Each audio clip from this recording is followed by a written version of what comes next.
As we look at 2013, and really the next few years, 13, 14, 15, this is where divine masculine, what it was, I said consequences, right? This is where divine masculine starts to experience the truth of poor decision making, the truth of, reaping what you sow. We hear stuff so often, and a lot of times people say it like, you gonna reap what you sow. And we're like, whatever. I mean, not really, but right, like usually people say things like revenge wise or even just kind of flippantly. We throw around cliches.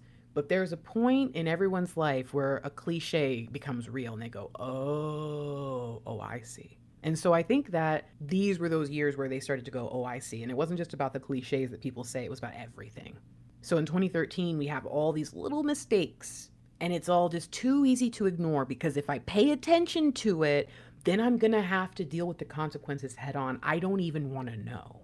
This was a really rough time, I think, for them because their runner nature, they knew they shouldn't do it anymore. They knew they should deal with stuff, but since they didn't know how, it just instantly felt helpless. And so it's like, are you saying that they're dealing with consequences of the last few years? Oh, yeah. Are you saying that they're dealing with the consequences of right now in the next few years, like, 2013 present, right? It's like, oh, yeah, that too. All of it. And so 2013, the reason why it gets so bad is because that year, remember the previous year, they tried to settle.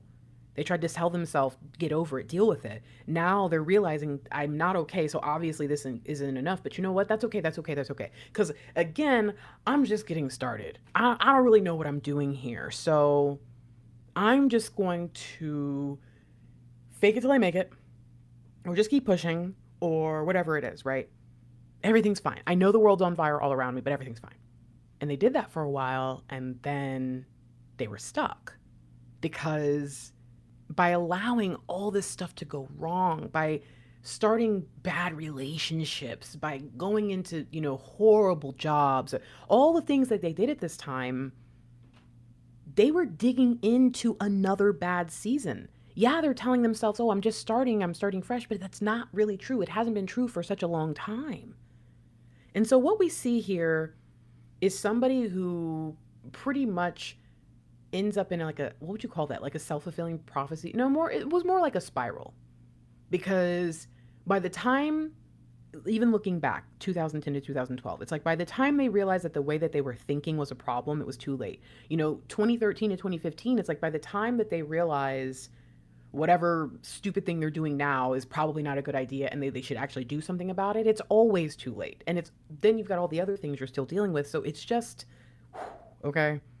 So the reason I think it's really important to focus on these years, because we haven't even gotten to the DM in opposition, which is the last 7 years, 2017, 2023, right? Is because if you don't understand how they entered this season, you're not going to get it. You're going to be like, this is disgraceful. Why are they acting like this? I don't understand. But if you know they're coming off of 7 years of pretty much just crap and probably a lifetime of it, then it's a little bit easier to understand, oh, it wasn't like they just needed to, walk away from whatever life they were living and cross the bridge. No, they were dealing with consequences. Some of them could not walk away. They had kids with somebody, they went to jail, like, I don't know, started a business in a partnership that, would be really challenging to get out of. Like, whatever it is that they could have done and all kinds of other things, it wasn't that simple. And everything in their life was tied to it.